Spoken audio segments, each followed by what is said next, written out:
I mean, if you can, it'd be best. If you can. Super good. How are you? Good. Josh, is that your van out there? It is. I knew it. Hi, Maria. How are you? Good.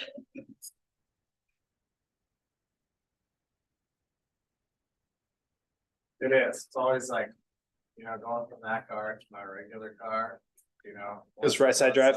On the other. Yeah, sure. I'm constantly, and now every time I drive, I'm constantly turning the windshield wipers. What kind of van is it? It's a Toyota, but direct from Japan, so it's a right-hand drive. Yeah, so the drive on the right, and then the windshield wiper and the blinker are swapped.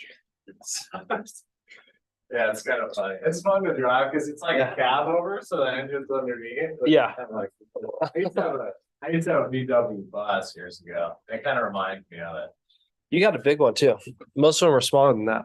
Yeah. Shorter. Yeah. Well, I got it because it actually has a bed that is long enough for me. For you. Oh, there you go. Yeah, I run into that problem myself. Yeah.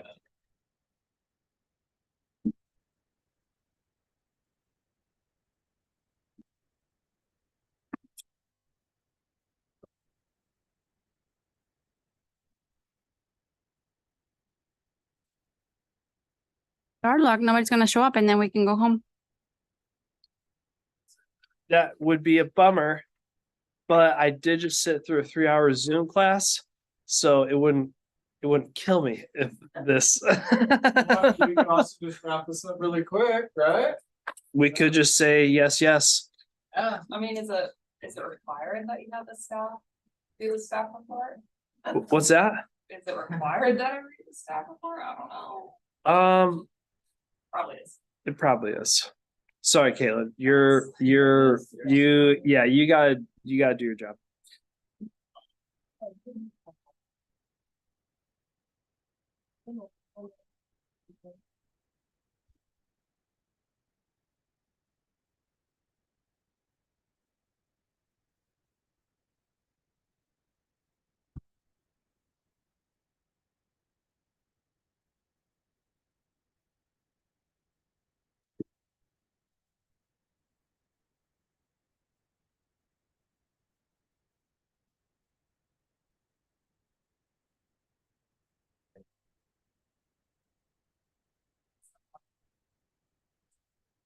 This staff report is just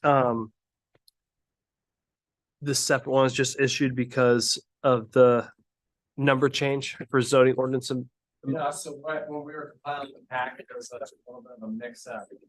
That is repeated, so that staff report's in there twice. okay. Or the one that's in the packet's in there twice, so we provided that one, because that's the correct one that's supposed to be for the RV part. Okay. Got it. Okay. What's that? Got it. Okay. Okay.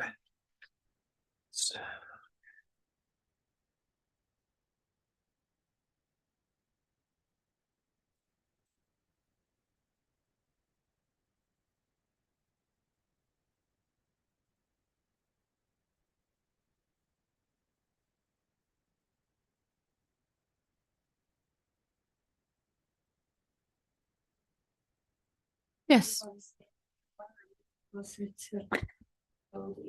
Is that the two of Is us? Nick not coming?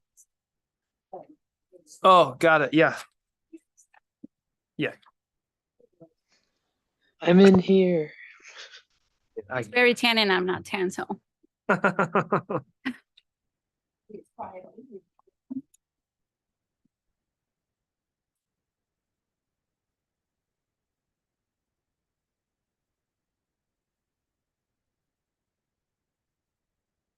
Oh, yes. I think Master's gonna zoom in too. Yeah. No. Amy,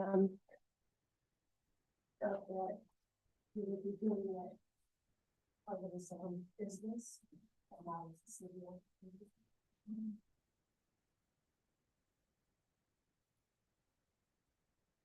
Go rent some workspace at Copper West, right?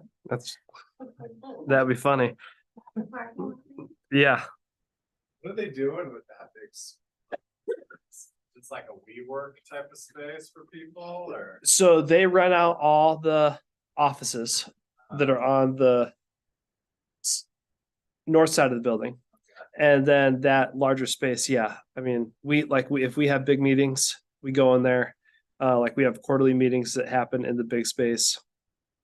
And then if any of the other tenants, I guess, need the big space, they do it in there. Oh, okay. Yeah. Yeah. But we use it for our quarterly meetings. I know that a lot of times if the tenants have like more than 3 people come to their office, there's not enough room in their little offices, so they come out there and use it. When we did the business after hours, we used that space. It was great. We got to open up the garage doors and it was really nice in there. So that was cool. And yeah. Okay. We're gonna turn the recording on. Okay. Okay, great. Everyone's here. No, Nick just left.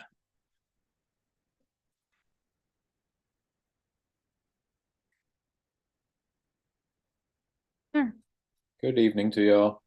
Good evening. Are you outside? No, I'm in the dark room. Oh, I wish I was outside. That would be cool. Were you just on the NAR call, Cody? I thought so. Yep. Yep. How'd you get in there though so fast then? I just walked. I was at my office. Oh, nice. Yeah.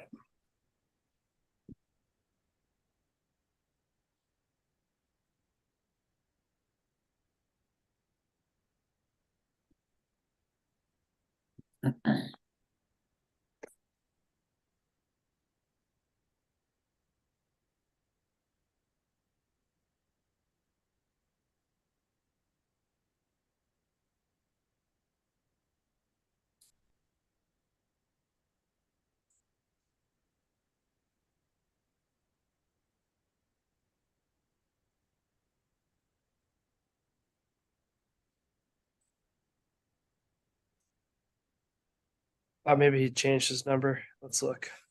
Yeah. I got it. Nick, are you coming back?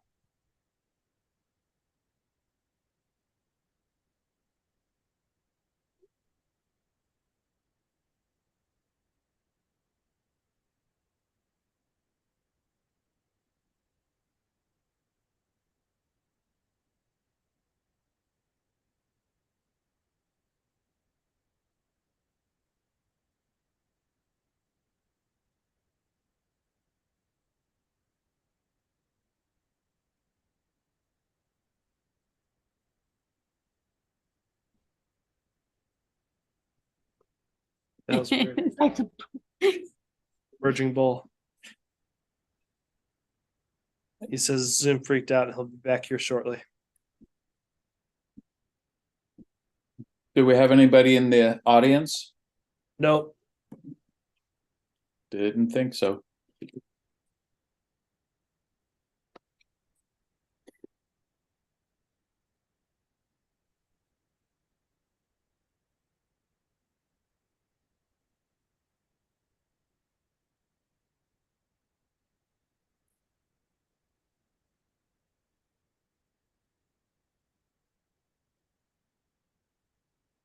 How many people of us do you have there? Are we getting quorum or?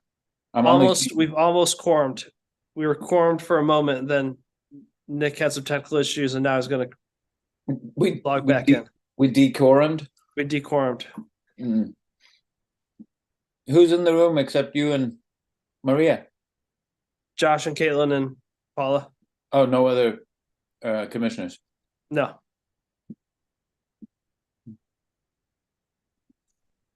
Well, you What guys are are you gonna have eating? a party. I'm eating cheese clouds. Oh, Yeah, Luke's cheese clouds. Snack like a kid, eat like an adult. Available at the gross out. It's a fine establishment. Yeah. Prices are not as exciting as at Grocery Outlet as they used to be. Used to be smoking deals at Grocery Outlet. Now it's kind of just like, meh. Not excited about it. What's that? Well, I mean, true. yes, Joe, it's true. It's true. Caitlin, that's on the record. All right, here we go. Quorum, game time. Okay. Planning Commission meeting, November 16th, 2023, 5:30 PM. I call this meeting to order. Paula, may we please have the roll call? Patty Case is absent. Cody Cornett. Here. John Grant is absent. Philip Mosher. Here. Maria Pena. Here. Art Popoff is absent. Nick Portella. Here. Excellent. Thank you. The Pledge of Allegiance, please. I pledge allegiance to the flag of the United States of America and to the republic for which it stands, one nation, under God, indivisible, with liberty and justice for all. Okay. Next is the approval of the agenda. If everyone has reviewed the agenda, may I please have a motion to approve it and a second? I would like to modify the agenda. Oh, sure. There's a Scrivener's error. It says 108 on the agenda, and it should say 109-23, not 108-22. Yes, item 7A. And that's item 7A. Okay, I make a motion to approve the agenda with the modification of item 7A becoming 109 ZOA 109-23. May I please have a second? A second. The agenda has been approved with the modifications and seconded. All in favor, raise your right hand, say aye. Aye. Aye. Aye. Unanimous ayes. Approval of the minutes from the October 19th, 2023 meeting. If everyone has had a chance to review those minutes, may I please have a motion to approve those minutes and a second? So motioned, Philip Mosher. Seconded. It has been a motion to approve the minutes from the October 19th meeting and seconded. All in favor, raise your right hand, say aye. Aye. Aye. Aye. Thank you. Now is the time for public comment. During this portion of the meeting, anyone may speak on any subject that does not later appear on the agenda. 5 minutes per person will be allowed. And we don't have anyone in the public, so we'll move on to legislative hearing, 7A, zoning ordinance amendment 109-23, City of the Dalles. May we please have the staff report? Thank you. Just a moment while I share my screen.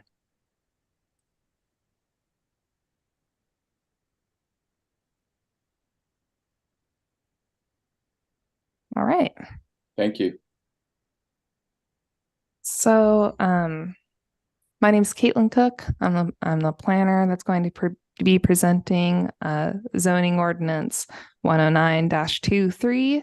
This is pertaining to RV park amendments.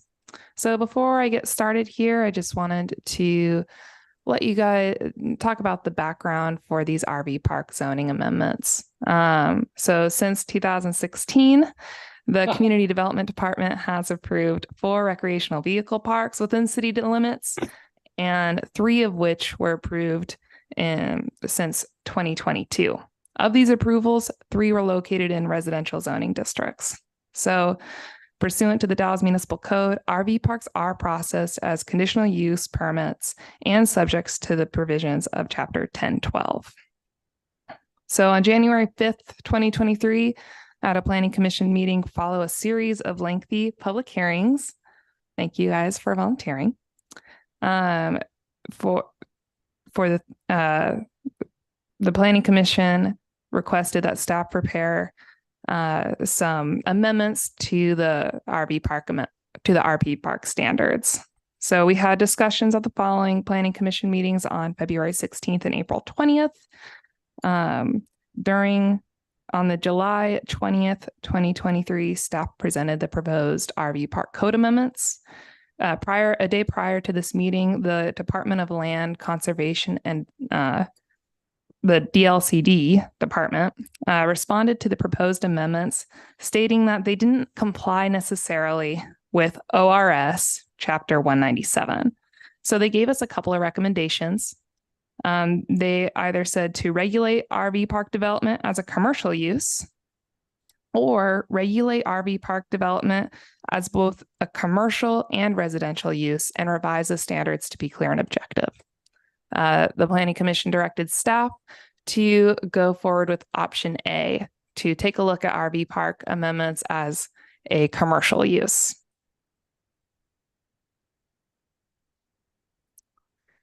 So no additional comments were received for these updated amendments. However, during the Planning Commission meeting on July 20th, we did get 6 public comments from folks who are in the crowd. And we also received a letter prior to the meeting from Bradley V. Timmons. Mr. Timmons was supportive of removing RV parks from residential zones. However, they had concerns about removing RV parks as a conditional use in the industrial zone.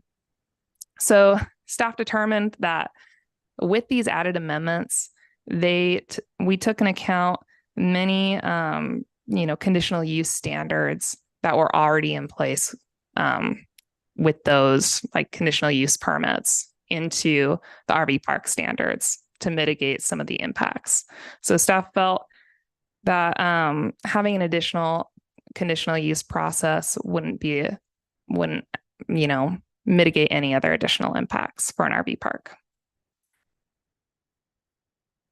So some of the main proposed amendments for the RV parks is that they would not be allowed in residential zones. RV parks would only be permitted outright in the general commercial, recreational commercial, commercial light industrial, and industrial zones. There'd be no stays over 30 days in one RV space, and they'd be required to have a shared bathroom and shower facilities. So the reason why we did that, and to dive a little bit deeper into ORS 197.493, this ORS really kind of touches on how a local government may not prohibit the placement or occupancy of a recreational vehicle or propose any limit on the length of occupancy of a recreational vehicle as a residential dwelling solely on the grounds that they occupy, that the occupancy is in the recreational vehicle if the recreational vehicle is A, located in a manufactured dwelling park, mobile home park, or recreational vehicle park, B, occupied as a residential dwelling, and C, lawfully connected to water and electrical supply systems and a sewage disposal system. So staff mitigated this by prohibiting the connection of a sewer disposal system to an individual RV space, therefore requiring RV park owners to have shared restroom and shower facilities on site. RV park developers may connect an individual RV space to water and electrical systems. So to go over in depth the proposed amendments, RV parks, the proposed amendments would prohibit any stay within a sensitive geologic area, such as a floodplain, stream corridor, or wetlands, or in areas that would create hazards to a property or its occupants. RV spaces cannot be any less than 10 feet from one another.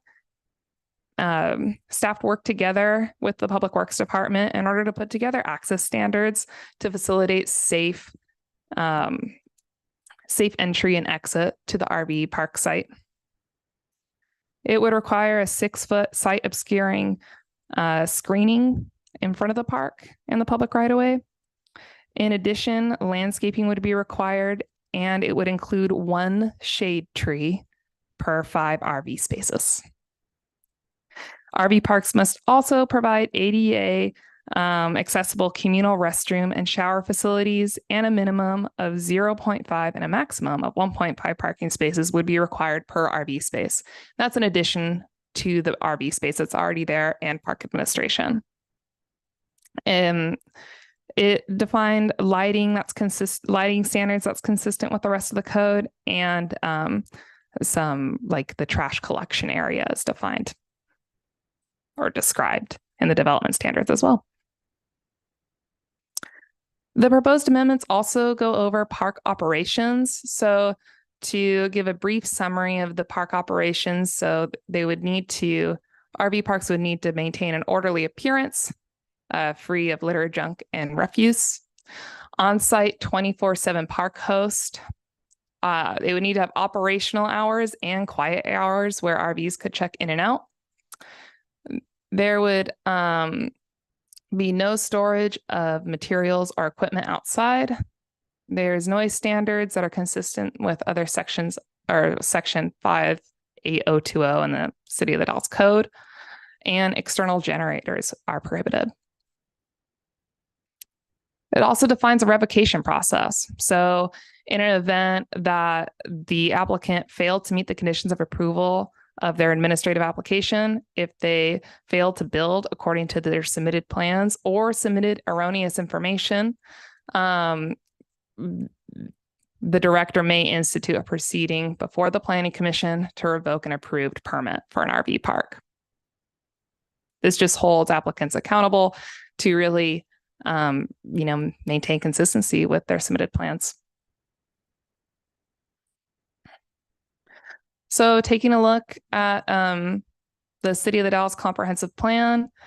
So citizen involvement, goal 1, really ensures that the land use planning process includes an opportunity for citizen input as a part of the basis for all decision and actions relating to the use of the land. So the noticing requirements were met for this meeting as defined in the Dalles Municipal Code. It was noticed to local news agencies. It was posted on the city's website, and Wasco County Planning was notified of these amendments. In addition, the Department of Land Conservation and Development were notified of these amendments as well. So goal 2 ensures that measures would be developed or should be developed to allow administrative review and approval authority. So by staff removing RV parks as a conditional use, it encourages more administrative review process and streamlines the review process going forward, since they are not required to go to Planning Commission for review. Goal 3, this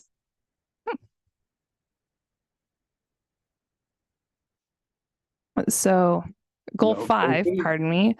So the open spaces, scenic and historic areas, and natural resources are met because it's prohibiting these RV parks to be sited within floodplains. And it aligns with goal 9 because it is consistent. It'll, encourage a streamlined review process to be reviewed by staff and notified within property owners of 100 feet, and not require them to go to Planning Commission for review. So Oregon Administrative Rules 118-650. So quick interruption here. Apologies. We did not actually open the public hearing. So we're just doing a presentation right now at this point.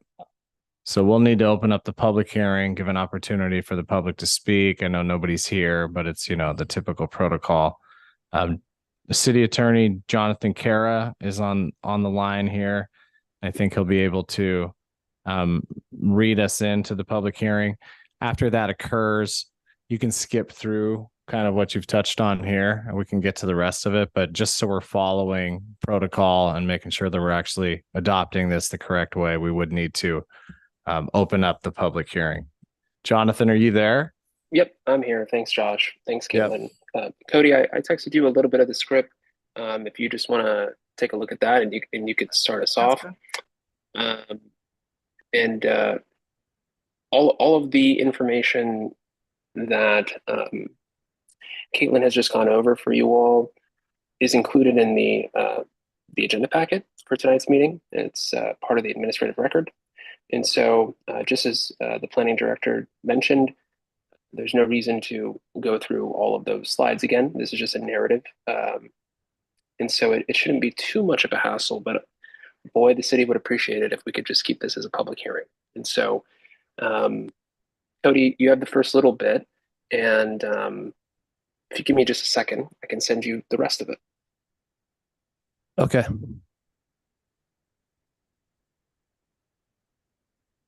Can we continue with the staff report while we wait for the whole thing, or do you want me to? Just give me 1 second. Okay. It's just one more point I had to make, and then I'll be complete. Oh yeah, well then go for it. Then go for it. No worries. Yeah, no worries. If you just one more point. Okay. Well, basically I wanted to just go over that OAR 118-650 really establishes the state rules and regulations for recreational parks and organizational camps. Staff references these rules for guidelines and consistency when we drafted these amendments. Multiple RV park design standards that were included with the amendments today do exist within the existing OAR. Therefore, staff found this compliant. And that concludes the staff report. Thank you for the staff report. Or the narrative, right? The public hearing then open. No, I'm about ready to open it right now. Now's the time specified for the planning commission to conduct the public hearing to consider the following matter: zoning ordinance amendment 109-22. We have been given the staff report. Thank you. Jonathan, is there more? You're going to send me more, right? I just sent you a bit more. And so the hearing hasn't been opened yet until I hear that gavel bang, in which case Caitlin can continue with the presentation. And maybe just summarize it if the presentation is all done anyway. And we can proceed with the rest of the rules. And I'm sending you 2 photos, Cody, just of my screen with the script on it. You should have the next one already. Okay. Okay. Now is the time specified for the planning commission to conduct the public hearing to consider the following matter: zoning ordinance amendment 109-22. The substantive criteria upon which the planning commission will base its decision in this matter are contained in the city's comprehensive plan and Title 10 of the Dodge Municipal Code. Participants in tonight's public hearing must be recognized by the chair in order to speak. When recognized by the chair, please state your name and mailing address for the record. This public hearing is being tape recorded as well as live streamed. Generally, the public hearing procedure is as follows. Prior to the public hearing, a determination will be made of the qualification of the commission members. I will open the public hearing with the staff report, which we'll get a summary for again shortly. The purpose of the staff report at this point is to further identify the applicable criteria of the case being considered and to provide background information about the case. After the staff report, we will hear testimony from the applicants who are attending this meeting via Zoom.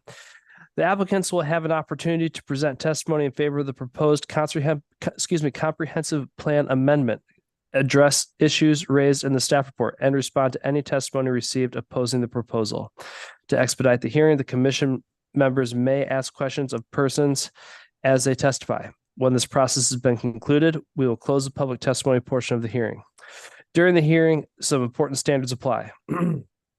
First, those who testify must hold their testimony to the decision criteria. Second, failure to raise an issue accompanied by statements or evidence sufficient to afford the commission members and the parties an opportunity to respond to that issue precludes an appeal to the Land Use Board of Appeals based on that issue. I'm waiting for the rest. It's on its way, I promise. There it is. Third, the failure of an applicant to raise constitutional or other issues relating to proposed conditions of approval with details specific enough to follow the city to respond, with details specific enough to allow the city to respond to the issue precludes an action for damages in circuit court. Fourth, prior to the conclusion of the public hearing, any participant may request an opportunity to present additional evidence, arguments, or testimony regarding the application. If such a request is made, the commission must grant the request by either continuing the hearing to a time and date at least 7 days from the date of the initial hearing, or the record must be kept open for a period of at least 7 days. Do the commission staff or applicant have any questions? Have any members of the commission had any ex parte contacts, conflicts of interest, or bias which would not allow them to render impartial decisions on this matter? Nope. Nope. Nope. Me either. No's all around. Does anyone participating in tonight's hearing wish to challenge the qualifications of any members of the commission?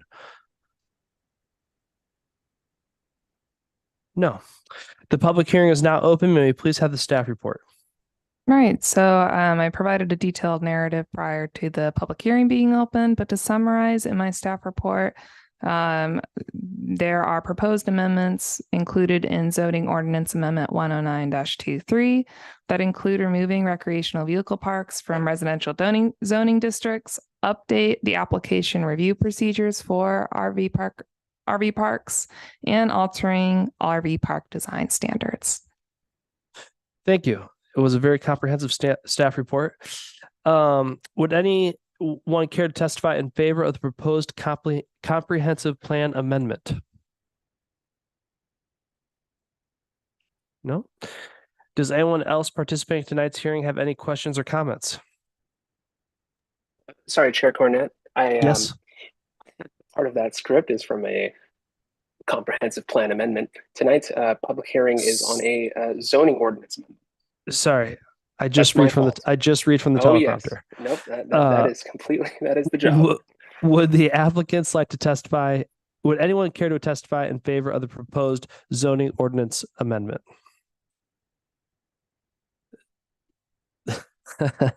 Does anyone else participate in tonight's hearing have any questions or comments? If not, do the commissioners feel they have enough information to make a decision? I just, Chair Cornett, one last thing. I just wanted to ask, because I was furiously looking for a legislative hearing script. I didn't have a chance to catch in the presentation of the staff report, but it might be worth it, if staff didn't already do this, to indicate whether any comments were received from the public connected with this zoning ordinance amendment application. I went over that there were comments received during the first July 20th Planning Commission meeting, and there was no additional comments for the updated amendments proposed tonight. Thank you very much. He was fine. Excellent. So with that, do the commissioners feel they have enough information to make a decision on this matter? Yeah, I do. I do. Mm-hmm. Yes. Then the public hearing on this matter is now closed. It's now time for the commissioners to deliberate on this matter. I think it makes sense, and I really appreciate the thorough work that the staff has done. As do I. Agreed. Okay. I make a motion to move to recommend to the City Council the approval of zoning ordinance amendment 109-23, adopting amendments and findings attached herein. I second that. All in favor of recommending the City Council the approval of zoning ordinance amendment 109-23, raise your right hand, say aye. Aye.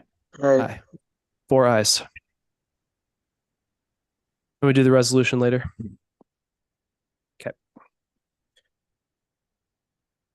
Okay. Next topic. 7B, CPA 55-23, City of the Dalles, approval of approved changes to the Dalles Comprehensive Plan. The purpose is to revise Comprehensive Plan Goal 10 housing. The amendments include text revisions and adoption of the housing and residential land needs assessment and the buildable lands inventory update. I can use the same script, correct? Yes, that's right, Chair Cornett, except when you get to the portion of the script that talks about the substantive criteria, there is no substantive criteria as far as I understand it coming from the Dallas Municipal Code. The substantive criteria here is just going to be the statewide planning goals and the comprehensive plan. The Attorney Kara, Yes.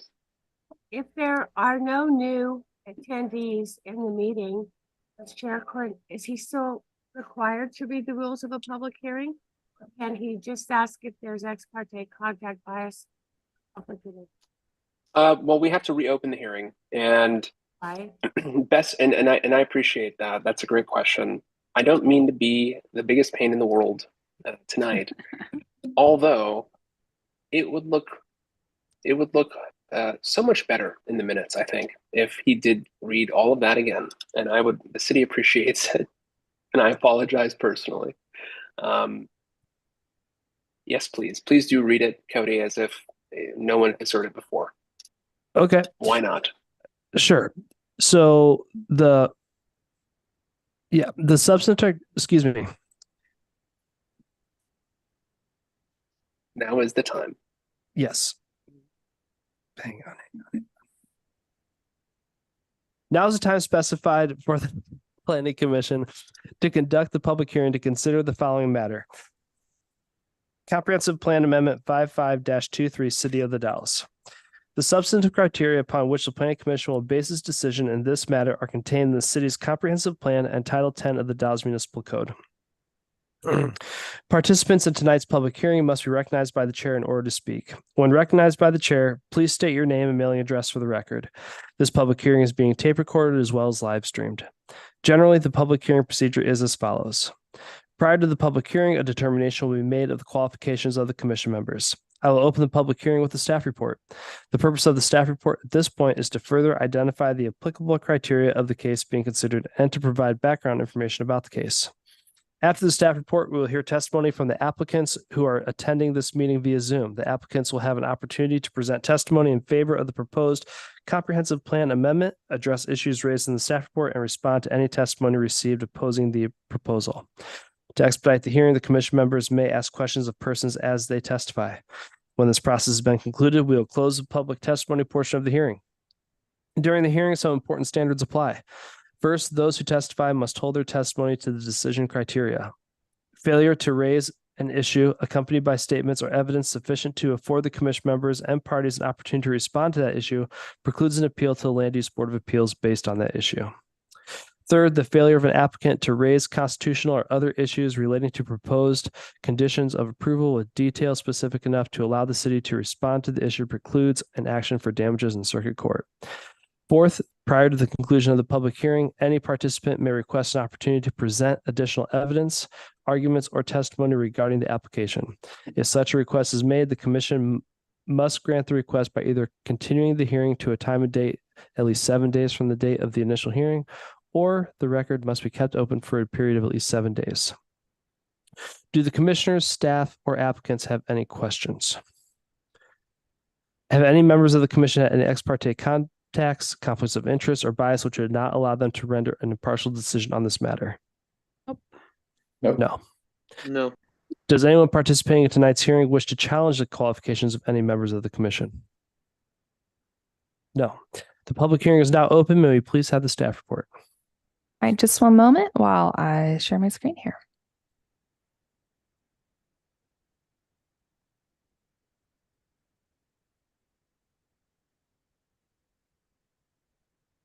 Hey, hello, planning commissioners. My name is Caitlin, presenting again on the Comprehensive Plan Amendment 55-23. So before I get started here with the staff report, I would just like to give you a little bit of background. So in the beginning of spring 2023, the City of the Dalles, with assistance from MIG and Johnson Economics, who join us on the call this evening, began a series of discussions on a regional housing needs analysis update that will serve as a critical tool for making informed decisions and developing strategies to address citywide housing issues more effectively. So this work helped us provide an understanding of housing needs, a plan for future growth, and foster collaboration among stakeholders. So the city last completed an HNA in 2016, and this is going to be our update on that plan. So a dedicated advisory committee was formed comprising of faithful volunteers who represented a spectrum of housing interests. This was from subsidizing housing providers to, market rate developers. As you know, this technical advisory committee collaborated extensively with the Planning Commission during its discussion meetings to deliberate and supervise the housing needs analysis, or what we call the HNA, or the buildable lands inventory, which we reference as the BLI, and comprehensive plan amendments. With this input, we presented these documents for discussion at the September 25th, 2023 City Council meeting as a discussion item, and staff received comments which were incorporated into the final documents that you see within the packet this evening. With these updates, it includes a housing needs analysis, buildable lands inventory, and the comprehensive plan amendments. Tonight, I'll be taking a look at how the comprehensive plan amendments align with state guidelines. So goal 1 references citizen involvement. This ensures that we are following correct processes for comprehensive plans amendments. So a notice of public hearing was published in the Columbia Gorge News, as well as, the agenda packet was sent to Wasco County Planning and posted to the city's website on November 9th. All city council and planning commission meetings are open to the public to allow the opportunity to provide testimony on all proposed amendments. In addition, the proposed amendments were submitted to the Department of Land Conservation and Development for comment more than 35 days prior to the hearing. To date, 1 comment has been received. So we got a comment from the Fair Housing Council, who works closely with the Department of Land Conservation and Development. They were in favor of the proposed comprehensive plan amendments, and we appreciate their feedback. They've been provided to you on the dais as well this evening. So goal 2 assures an adequate and factual base for decisions and actions. So some of the sources that were used in the documents that we're providing tonight are going to be presented on when Johnson Economics and MIG present the HNA and BLI, but this list up here and the list provided in the staff report, staff found that it did ensure a factual base for decisions and actions.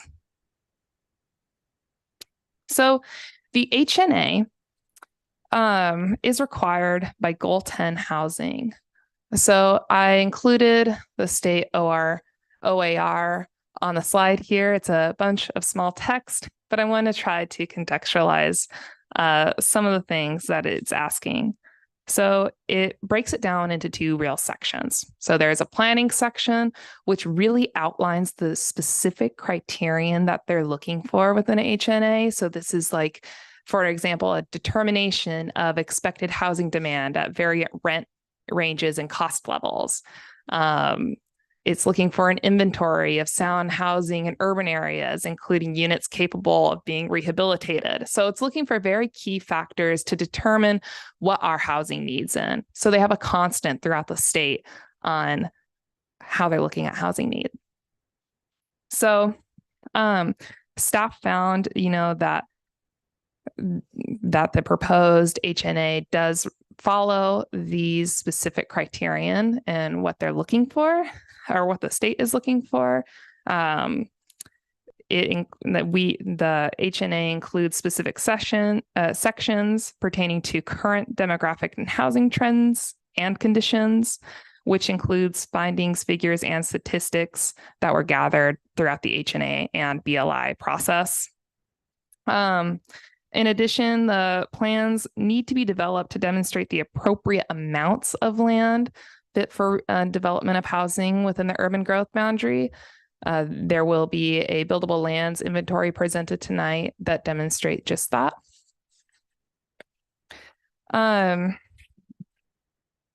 This is the second page.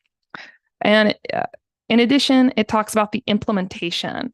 So these implementation points within this OAR describe specific tools that we should be targeting with the HNA and with our comprehensive plan. So some of these tools, talk about continuing a review of the housing needs projection and and should establish a process for accommodating needed revisions. So there's multiple proposed implementation measures within the comprehensive plan that really hit on regularly updating the city's buildable land inventory and completing a housing production strategy, which is another report that we are going to be working on with the Planning Commission and probably another advisory committee to look at specifically how we are going to make specific like a toolkit in order to make additional housing in the Dalles. What can we do as a Planning Commission and staff in order to bolster that? These implementation measures, want us to utilize certain financial incentives or encourage certain financial incentives, such as some of our policies encourage the maintenance and rehabilitation of housing stock for this purpose. Our policies also include partnering with local organizations to help, bolster these financial incentives. Also, another implementation measure is to encourage energy conservation and considering densities. So the proposed policies, a lot of them do touch on, like growth-friendly development strategies such as neighborhood centers and other tools that will be presented tonight. And yeah, that's kind of like a brief overview of this OAR. I do want to save some space for MIG and Johnson Economics to talk specifically on the HNA. I do want to just touch on one more finding that was addressed in the staff report. This pertains to the simplified urban growth boundary method. So this separate OAR really kind of defines how a buildable lands inventory is implemented. And staff found that, our buildable lands inventory prepared by Johnson Economics and MIG really hit these required methodologies outlined in this OAR. That concludes the staff. Well, I would like to introduce Johnson Economics and MIG to Matt Hasty from MIG and Brendan Buckley from Johnson Economics to present on the HNA and the BLI inventory. All right. Thanks, Caitlin. And good to see everybody on the screen. So Brendan and I are also going to provide a fairly brief presentation, just kind of walk through some of the highlights of what we did. We might amplify or reinforce a little bit of what Caitlin said, but hopefully that's okay. And then happy to answer questions after that. So I am also going to share a PowerPoint. So give me just a second and I will pull that up. All right, can everybody see that okay? Awesome. Okay, so I'll kind of start out with just an overview of the process, and Caitlin talked about some of this already a little bit. So there's the projection of future housing needs, which starts with an identification or an estimate of what's needed today, and then projects needs over the next 20 years. And then at the same time, we're looking at the supply of land within your urban growth boundary that can accommodate that future housing need. And so for kind of the rest of the presentation, Brendan will talk about the housing needs projection. I will talk about the buildable lands inventory. And then I will talk a little bit about then that reconciliation, that comparison of future demand and supply. And so that gets us to, do you have adequate land to meet the supply? So there's this sort of land-based analysis. And then the other piece of this, which Caitlin mentioned, is to update your comprehensive plan, both to incorporate the work that's been done in the housing needs analysis, but also to update policies, goals, policies, and strategies or implementation measures associated with housing. Ultimately, I think Caitlin said this, but if not, I'll say it, kind of one of your next steps in the housing planning process after you've adopted the HNA and the comprehensive plan amendments is to go through what's called a housing production strategy process. And that's a process in which you get into a lot more detail around specific strategies and implementation actions. But the work that we've done kind of lays the groundwork for that. It sets the policy base, it sets the sort of the factual base, the policy basis, and then identifies the implementation strategies on sort of a higher level, which then you get into more detail on subsequently. So we've kind of gone through that process. We're now partway through the adoption process. I've got one more slide that's just kind of a process slide and just shows you kind of the timeline for this work. We started back in April. Actually, we'll kind of finish in December. We got pushed out a couple of weeks, and I haven't updated the schedule slide to show that. But we're meeting with you this evening, and eventually, if council moves forward, if you recommend adoption and council does so as well, then that'll happen, I believe, in December. So that's sort of the process there and the timeline. And as you all know, and as Caitlin said, you all, along with other folks in the community, served as our advisory committee during this process. So reviewed our work and asked great questions and suggested changes to the things we were doing. So that was super helpful, and we appreciate that. And I am going to turn it over to Brendan, and he will walk through the next several slides, and then he'll sort of pass it back over to me. And Brendan, if I don't advance the slides quickly enough, you just tell me when I need to do that. Yeah, will do. Thank you.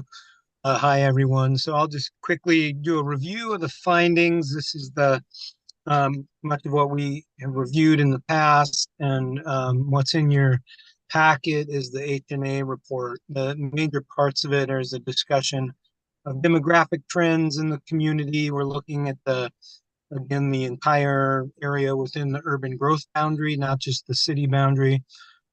We talk about demographic trends, housing conditions, look at an estimate of your current housing need and how well that matches up with your population. And then we do the forecast, the 20-year forecast out to 2043. And then we compare it to the buildable lands inventory and finally get to an answer of how that 20-year demand compares to the land supply that's remaining. Caitlin already referred to the fact that we rely on a deep set of sources. This isn't even the whole list, but really we're trying to find all of the sort of best sources of information we can find for every data point that goes into the report. A lot of it does come from the census and the American Community Survey.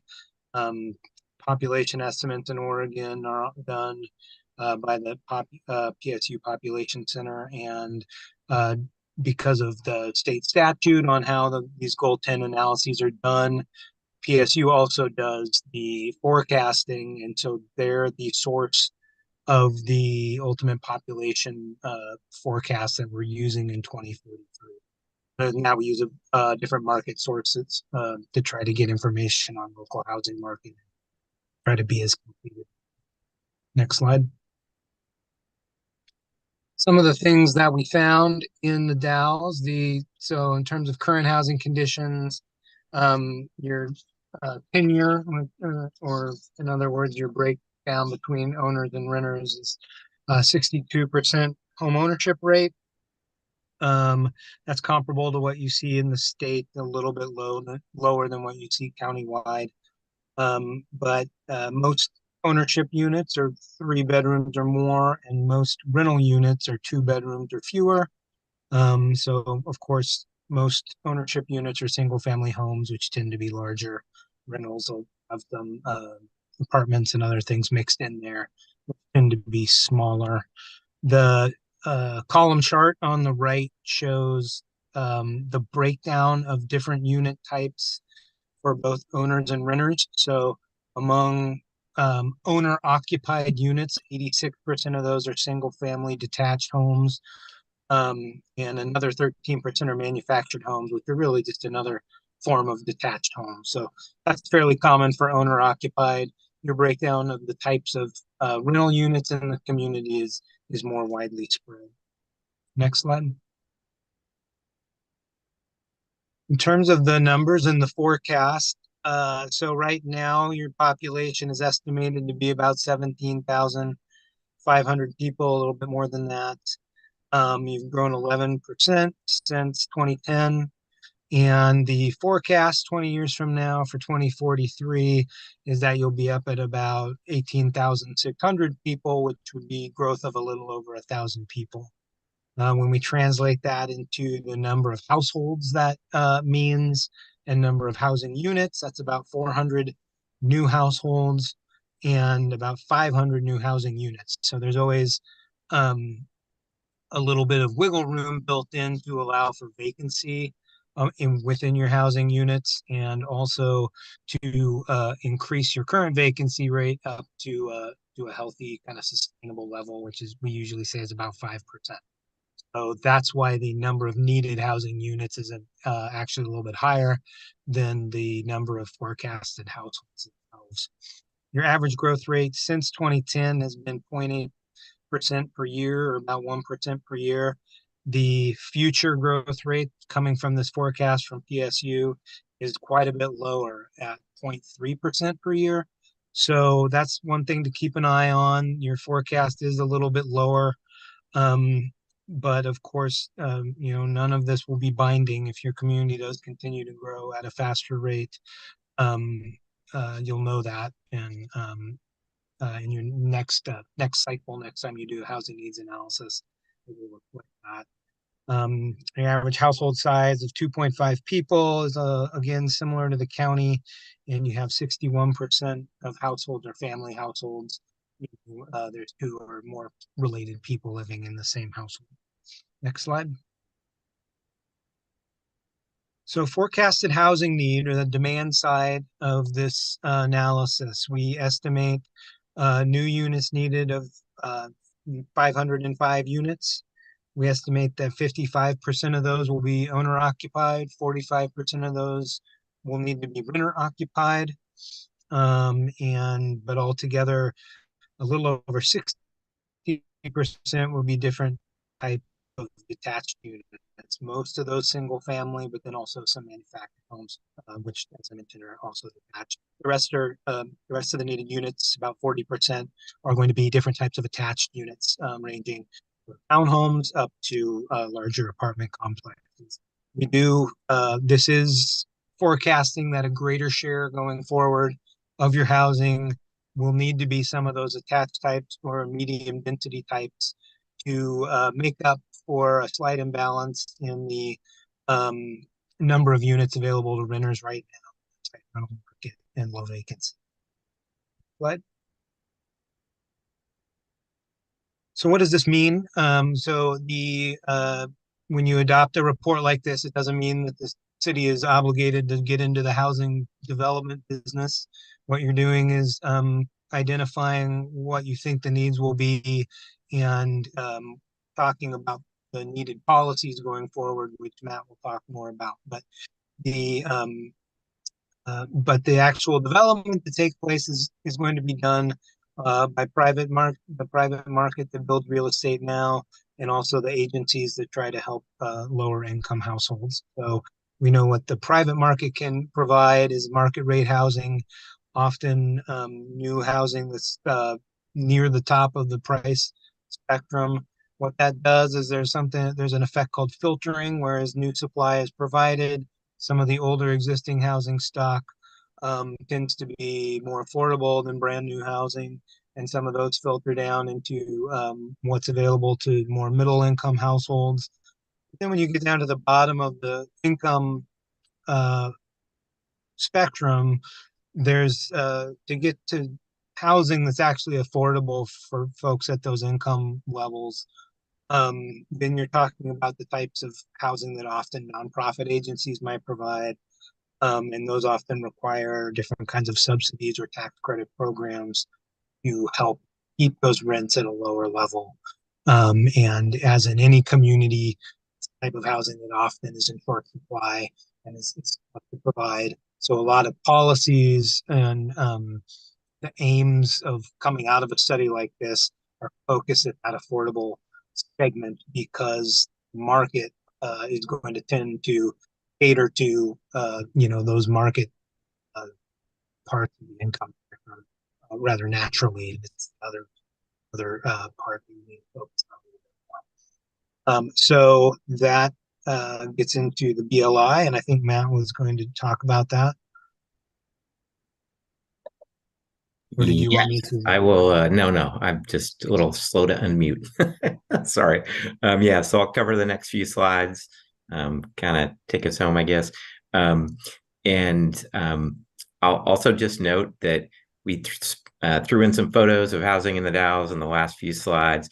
They weren't meant to go with exactly the text next to them, so hopefully you're not sort of making that assumption. But previous presentation, we didn't have as many photos from the Dalles, so I tried to at least sprinkle some in locally this time around. So anyway, so yes, I am going to talk a little bit about the buildable lands inventory. So that's kind of the supply side of the equation. You all, I think, have seen this slide before, maybe even more than once. And so this is just a summary of the process we go through in terms of looking at land that is expected to be buildable over the next 20 years. And I would say available, but it's not always going to be available, but it's at least expected to represent capacity for future housing over the long term. So we start out, again, we're looking at the entire urban growth boundary. So we start out looking at all land in the urban growth boundary, and then we zero in on land that's zoned for residential use or in some cases mixed use. We then take out land that's committed for public facilities or public uses or other uses, schools, parks, power line right-of-ways, all those sorts of things. And that gets us to a supply of vacant or partially vacant land. We then further kind of winnow that supply down by removing lands that are constrained. So they're constrained by either typically natural features or natural resources or natural hazards, or some combination thereof. So that can be steep slopes, floodplains, wetlands, things of that nature. That gets us down to what we call kind of unconstrained buildable land. And then we further kind of deduct a portion of that land for area that's needed for rights of way, roads, utilities, pathways, things of that nature. And that gets us to the net buildable acres in the inventory.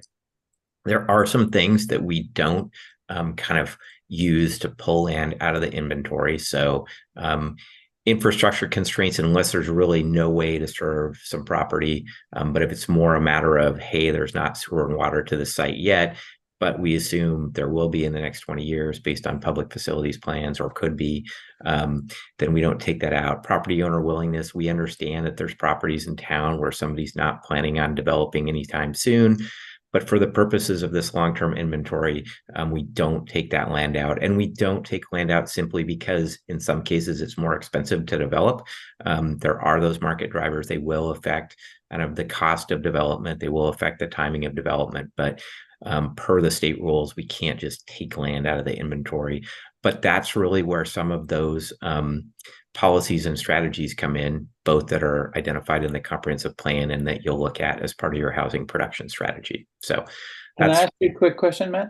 Yeah, of course. We, of course, throughout town have a lot of properties with very steep slopes. Would that fall into the market drivers? No, well, not so slopes above 25%. So that steepness, those come out. So we deduct those properties from the buildable area. If there's a property that's completely covered, with slopes of that degree, that gradient, then we take out the whole property. If there's a portion of the property that's steeply sloped, then we take that portion of the property out of the buildable supply of land associated with that property. So, but below that, we don't take those out of the inventory, but recognize, yes, they would sort of fall into that market drivers category, because it's going to increase likely the cost of development. But it's not necessarily going to preclude development, because you do allow development in those areas. I believe folks have to get, some kind of geotech report and show that you can safely develop there, but development's not prohibited in those areas. But as sort of a safe harbor approach, the state says, hey, you can deduct anything that's over 25% slope. And so we do that. Okay, thanks. Yeah, absolutely. All right. So I've got a couple of maps that sort of show some of these areas. This map is showing those areas that are constrained by natural resources or natural hazards. So you're seeing those 25% slopes, for instance. Those are all the areas in kind of the pink dotted portions. And then stream corridors, wetlands, flood hazard areas, those are all shown on this map in different colors. And so those are all areas that we do deduct from the inventory of what we consider buildable, again, over the long term. So that gives you a sense of that. And then this next slide is showing you a couple of things. One, it's got a map that's showing sort of the how we then characterize land within the inventory. So you're seeing parcels that are completely vacant. And when I say completely vacant, they may have some kind of structure on them, but it's not a home. It might be a smaller structure that's worth less money. But partially vacant, those are properties that may have an existing home, but they're large enough based on your zoning to accommodate additional development. So we identify those as partially vacant. We deduct a certain amount of acreage to account for the existing home, but then we consider the rest of the unconstrained area associated with those properties as potentially buildable. Everything in red is developed, and then there's the other. That's just basically all the non-residential land. That's land we're not sort of considering as part of the inventory of residential land. And I think we had a question in an earlier presentation that kind of had to do with this map. You see like the borders of some of the properties in some cases make it a little hard to discern what's actually developed, buildable, vacant. When you zoom in on this map at a kind of a higher resolution, you kind of get a better sense. But so apologies for that, but it gives you a decent sense of kind of where those partially vacant and vacant properties are. And then on the left is the comparison that we talked about earlier in terms of, well, this isn't the comparison of land of supply. It's just the kind of how the vacant acres shake out. So the sort of key numbers are really the ones on the bottom right. That's the total buildable acres. And we split these out between areas that are within the city limits and outside the city limits. So the total is about 330 acres in those areas. And that's the total buildable acreage in the city. And then you can see we've kind of got it split out by your different zoning designations as well. And it's, I would say, more of it in the RL zone, but a reasonable amount of it really in both the RH and RM zones as well. In terms of the distribution, probably about 40% each in RH and RL and about 20% in the RM. That's my guesstimate. You said 330 acres, but I'm seeing 390 there in the third column. Or what were you talking about? That's the total acres.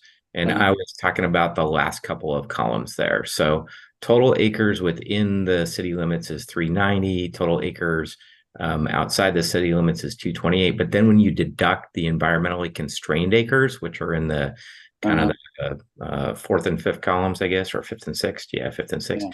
That gets you to the buildable acres. So there's a fair bit of acreage that is constrained in some way by steep slopes or water bodies or wetlands or things like that. So what you end up with in terms of the buildable supply is the 189.5 plus the 140.7. And that ends up being about 330. Yeah. Oh, I see. Okay, got it. Thank you. Yeah, no worries. And so then this is the comparison of the supply and the demand. So the supply is just sort of what I described a moment ago. And it's been both, we've got developable acres, and then we've converted it to capacity in terms of number of housing units. And I'll talk a little bit more about assumptions related to the capacity in just a moment. But we've estimated some average gross densities. So this is actually gross acres and gross density of development. That means it's still got roads and things in it. And then we've got the the demand over on the right side. And we've taken, and this is the 500 plus units needed in the next 20 years that Brendan talked about. And then we've indicated, and we've divided these up in terms of your primary zoning designations. And then we've identified whether or not there's a surplus or a deficit of land in each of these land use designations. And essentially, had there been a deficit, you'd see those numbers in red. We are not showing a deficit based on this analysis. We're showing a surplus of land, both in total and also in terms of the number of units, both in total, but also in terms of each land use designation, excuse me, and both in terms of the acres and the number of units. So pretty, based on this, pretty good sized sort of surplus, basically an adequate supply. I mean, I think the takeaway from that partly is that if you do grow at a higher rate over the next, 5 to 10 years, or if some of that property that we've indicated is potentially buildable isn't actually available for development, you still have a reasonably good supply of land to meet your needs over the next 10 to 20 years, based on, again, all the assumptions that went into our analysis. And then this is just a little bit of information about, you saw on that last slide, we estimated some average densities for each of your land use designations. So what we sort of took into account when we estimated those designations were a number of factors. One, what's allowed by your code? What are the lot sizes and densities that you allow in those different designations? What's the mix of housing types needed, and what is the mix that we might expect to see in each of those designations? So we're going to see more single family detached in the RL designation, but we might see some middle housing as well, some duplexes or triplexes, because you allow those types of housing in those areas as well. So we're thinking about that. We're thinking about, what are typical development practices in terms of the types of densities you're likely to see and have seen in the last number of years, and just kind of what's the pattern of existing residential lots in those areas. So those are the things we thought about in terms of arriving at those average densities, which then we applied to the number of needed units and then compared against the land supply. So just wanted to mention that.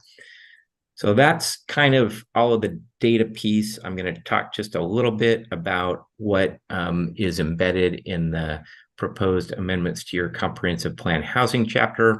So one, we just pulled some of the sort of highlights of the things that Brendan and I talked about in terms of a narrative and data into the background information and findings section of that chapter of your comp plan. And then we've got the goals and policies, and there were a fair number of recommended amendments or changes to both the goals and policies, and also to the implementation strategies. And I'll give you just kind of a high level summary of what types of changes we have recommended up to this point. And I can answer questions about specific things, but I'm just going to kind of hit it at a high level for the presentation. So here are some of the things we were sort of trying to do as we were recommending revisions to goals and policies. One, making sure that the goals and policies are addressing the types of housing that are needed, identified in the H&A and the findings of the H&A. So making sure that the goals and the policies and the implementation actions sync up with the results of the H&A. Just incorporating some housing best housing planning best practices. There was, it's been a little while since that chapter of your comp plan has been updated. So there was some outdated information in that chapter. So we've eliminated that. There were some policies that were essentially duplicative. In those cases, we eliminated those. Kind of best practice in writing comprehensive plan policies is to make sure that they represent kind of a course of action to achieve a goal.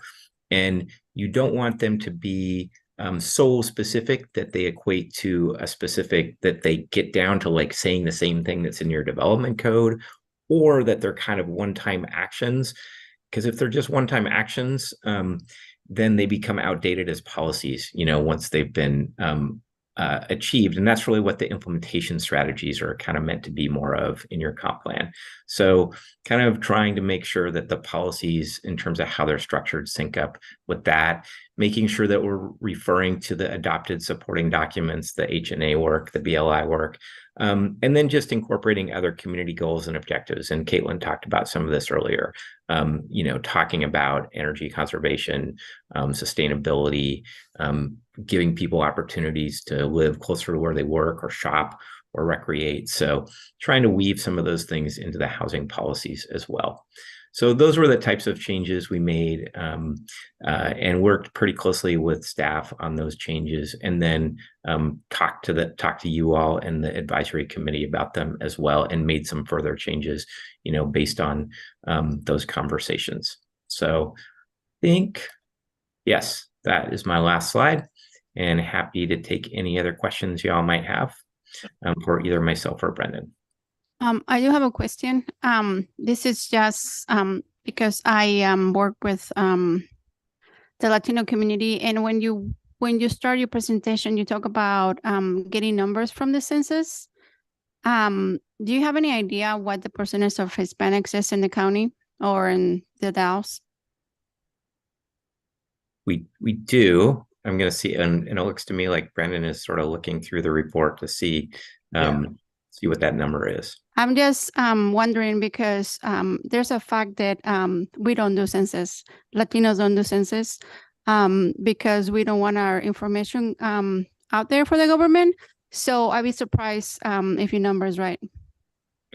Yeah. And yeah, so there is a section in the report on different types of diversity trends, and our estimate for the Latinos, it comes from the 2020 census, and the estimate was 22%. Yeah, it's more like 40. And I will say, we really have to work with the information that's available. I don't disagree with you at all, but I would also say that, if we don't have better data, then we can't, that's sort of documented data. It's tough for us to put it in the report. And, in terms of thinking about future housing needs, we are thinking about that. We're also thinking in large part about the characteristics that have an impact on types of housing need. They tend to be primarily related to income, household size, and age of householder. So those tend to be the biggest drivers for the type of housing that's needed over the long term. Some of those, there might be some correlation with race or ethnicity. So we're trying to take all that stuff into account as we're estimating future housing needs, but we do recognize that the data we're working with is not always perfect, and it's sort of what we have to work with, though. So I appreciate the comments. I wish we could say, we're working with better data all the time, but that's kind of what we have. So. Thank you. Yep. And I think I will stop sharing my screen unless anybody wants me to go back to any of those slides. No, I'm okay. Thank you. Okay.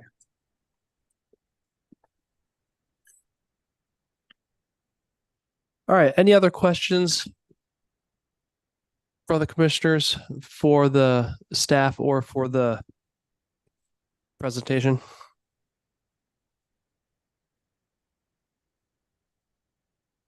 Okay. Mosher, you're muted. Thank you so much. Yes, I do have a question.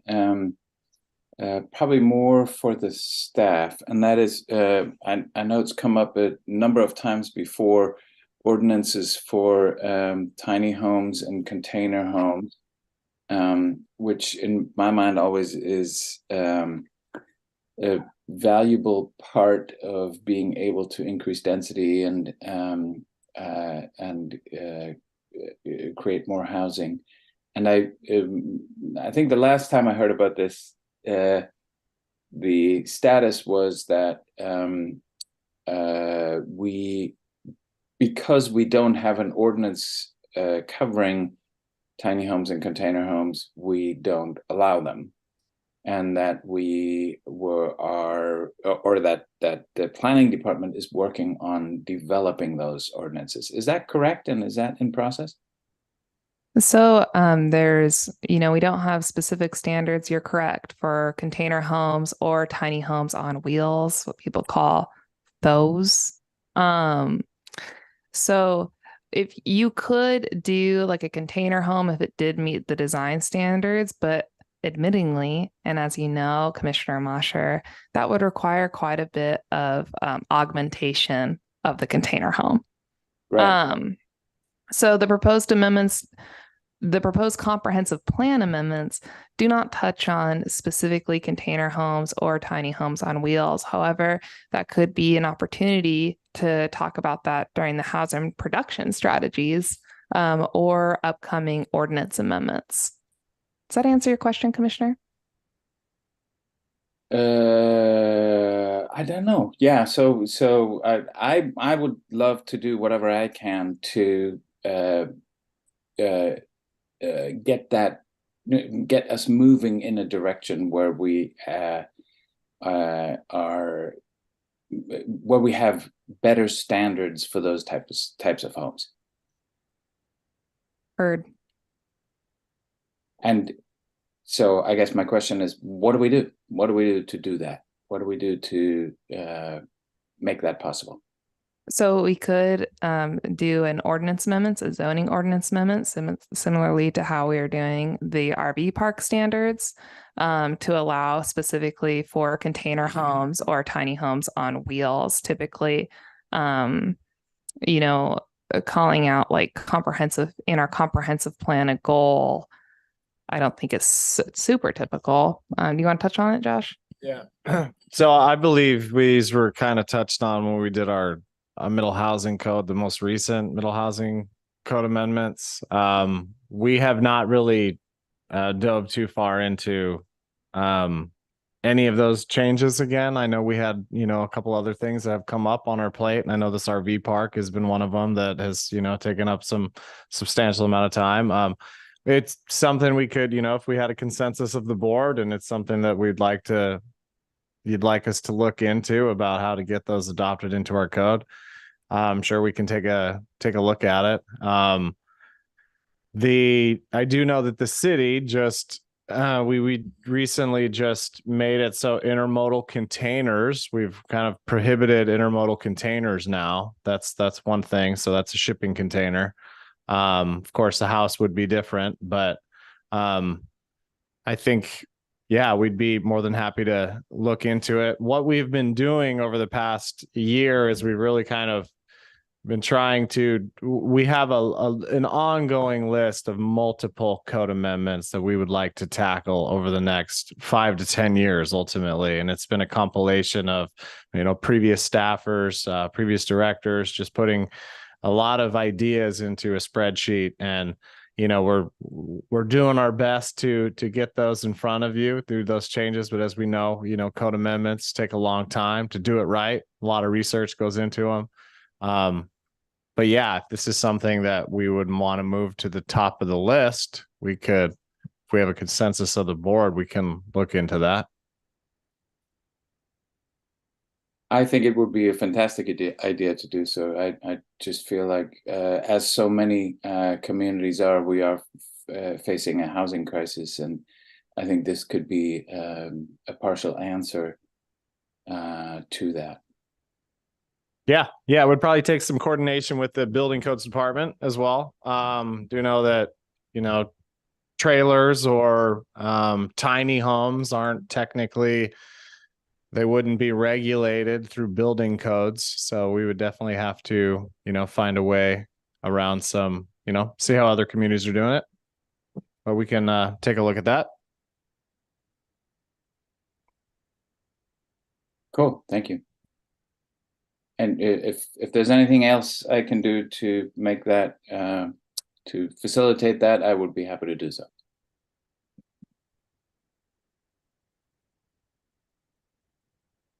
Okay, anyone else participating in tonight's hearing have any questions or comments?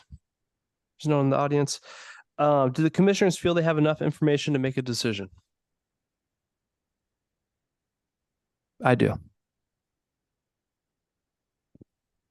I do, but I can't say that I'm 100% crisp on what the exact decision is. Right, and now. Oh, sorry. Okay, so what we're doing is the decision that we're making is we are taking the housing needs analysis, the data, the amendments that were crafted by Matt Hasty and Johnson Economics, along with staff, which are in Exhibit B, and we are moving to recommend those to City Council for the approval of the comprehensive plan amendment, which are amendments to our code, and adopting the findings, which is the report itself.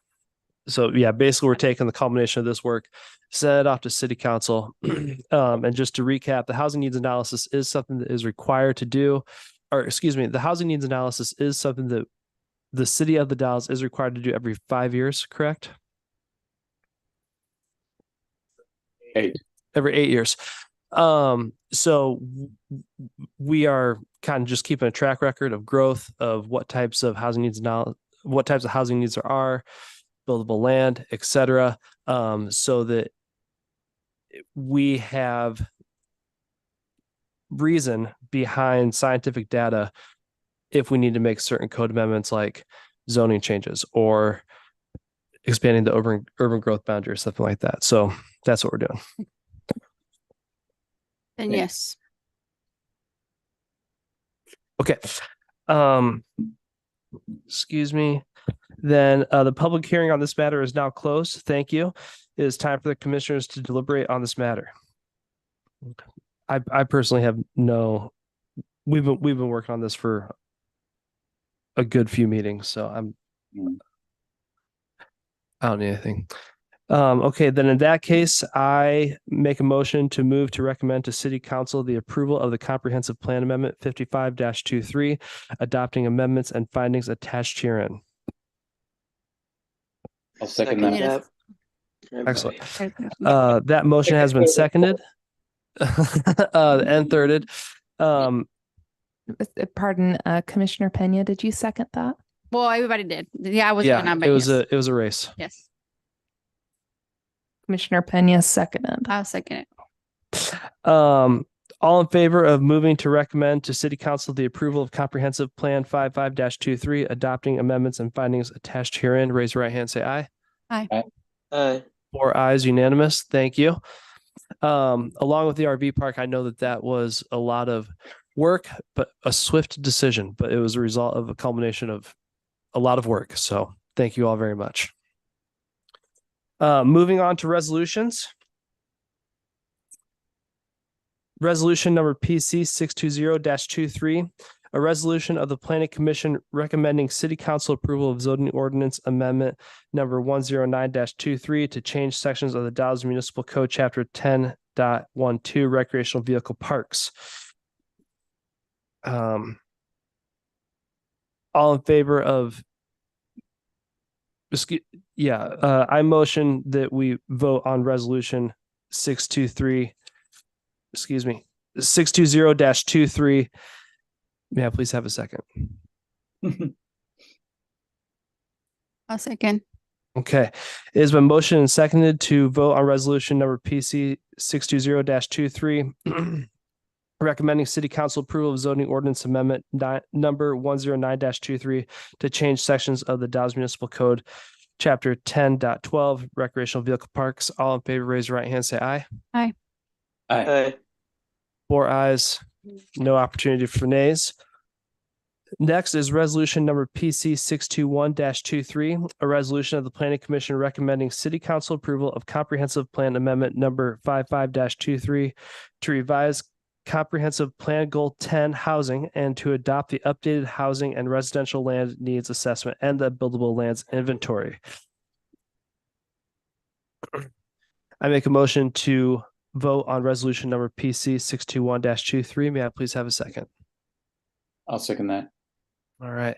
It has been motioned and seconded to vote on resolution number PC 621-23. All in favor of us, the Planning Commission, recommending to City Council approval of Comprehensive Plan Amendment number 55-23, revising Comprehensive Plan Goal number 10, and adopt the updated housing and residential land needs assessment and the buildable lands inventory. Raise your right hand, say aye. Aye. Aye. Aye. 4 ayes, no opportunities for nays. All right. That's the business. Any discussion item? What's that? No discussion item. Staff comments or project updates? Yeah, thank you. And I just want to thank everybody for their work on this HNA BLI update over the last few months. Shout out to our technical advisory committee and those planning commissioners who can't make it, as well as Matt Hasty, Brendan Buckley, CJ Doxey of the of the MIG Johnson Economics team. We made it through it. Took a little bit longer than we thought we were going to, but we made it. The next step will be adoption. You're taking your recommendation to City Council, and that is going to happen at our December 12th meeting. So we will have it done by the end of the year. Hallelujah. Coming up after that, as Matt had mentioned, the next process in this is this housing production strategy.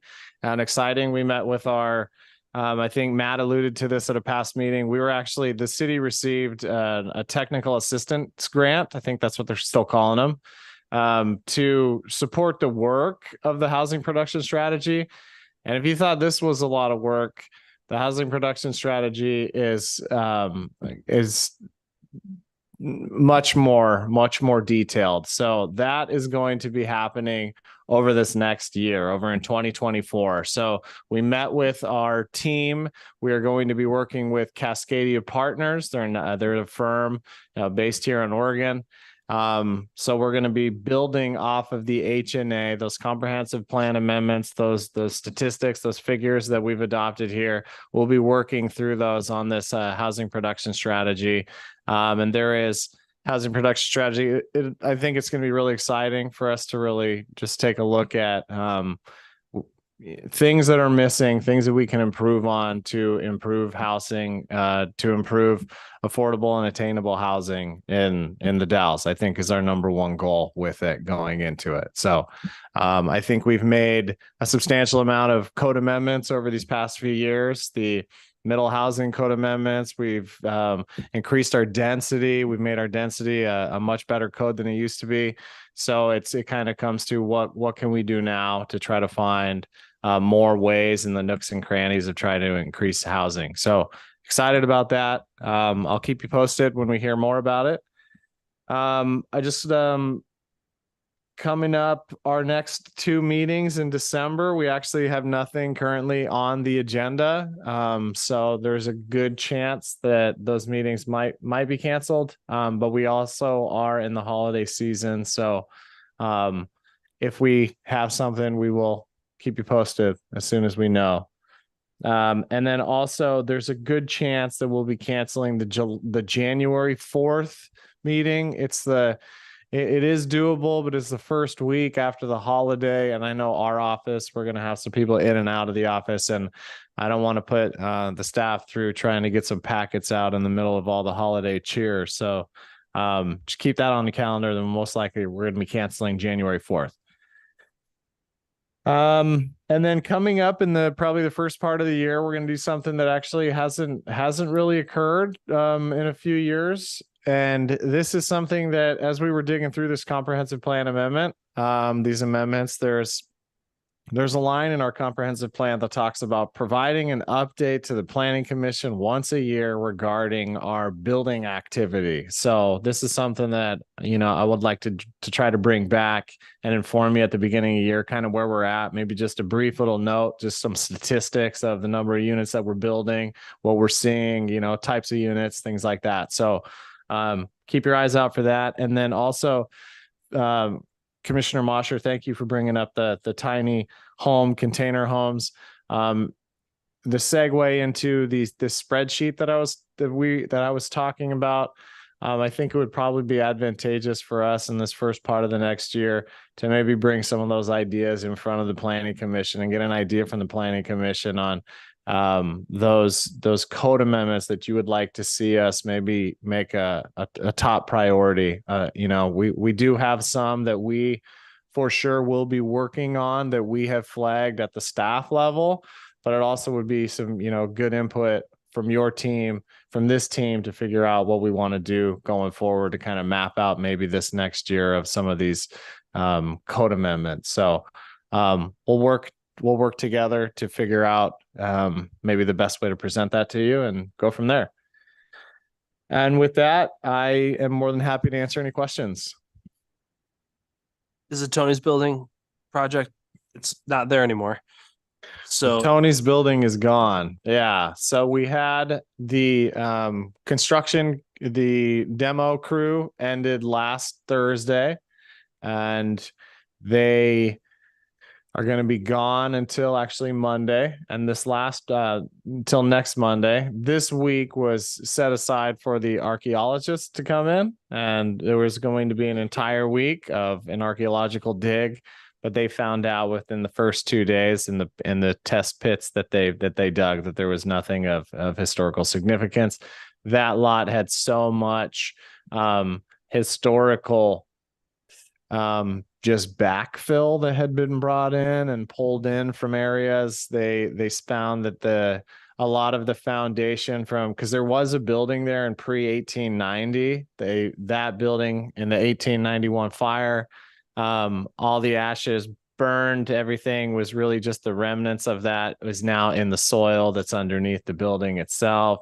There was some garbage, but they really they thought they were going to find some more in the basement area. They dug down a foot and they hit basalt. So yeah, enough for them and their team that they pulled off. And so starting Monday, there will be a team in there. Bunch of trucks will be coming in over the next couple weeks, probably just 2 weeks, and they're going to do a big backfill on that. I'm thinking like 2,000 cubic yards of gravel or something is going to be filled in. So What's gonna go in there? at this time, it's the Urban Renewal Agency has decided to wait a little while for plans instead of moving forward with anything. I think we're all seeing this chokehold that these interest rates are having on a lot of things, and that's just another thing. It's it'll be an expensive project, so I think it's one that we want to hold off on for a little bit and see where the market goes, and we'll try again. We'll probably revisit some ideas later on. It probably at our December meeting, the Urban Renewal meeting, we will be talking about a few options that we may consider for the site as a temporary use of the site. But for now, it's really there are no set plans. Do you happen to know whether the Urban Renewal Agency got a lot of input on the public plaza? We did, yes. There's a lot of support for the Federal Street Plaza. Our hope was really that this RFP that could come on the Tony site could really blend with the Federal Street Plaza to really come up with a design that the two kind of work together on. But there is a lot of interest once again on the Federal Street Plaza, so that's exciting. I know it was a project, if anybody's not familiar with it, is a project that was basically closing down Federal Street between 2nd and 1st, kind of the Federal Street area that jogs a little bit, and turning it into a public plaza. This was there was a couple proposals or renderings, ideas that were workshopped around, probably I think it was 2019 with a consultant. And then that project really just kind of went on the shelf for a little bit. So it's really exciting that there's been quite the community push to kind of shine the light on that project once again. So there is some excitement in the community, excitement at the council level, at the agency level. So no solid news on that where where it's at, but there is it's out in the open now, and hopefully we'll be moving forward with something. Is that where the old greenhouse building is in back? So it will be, that building will stay there. Yeah, but it's in that area. Yep, exactly. Yeah. So it'll just be a 1-block plaza. The idea is that we would still, currently the idea is that we would still leave the alleyway open, for access, but there's like a baluster system. You can have balusters that kind of barricade areas. And those, there's some communities that use them, that they can, they have them up during the day and have them down at night, or vice versa. So still making it so it could be the most recent idea is that it could still be a usable street for emergency vehicles, for garbage in the back, but still have an ability to just have a closed off space. And I think it's definitely, in downtown seating area is definitely something that the Dalles needs. Are the Urban Renewal Agency meetings public? They are. Yep. When's they the next are. one? Next Tuesday at 5:30. So Here, I presume. yep. Yeah. Every third Tuesday of the month at 5:30.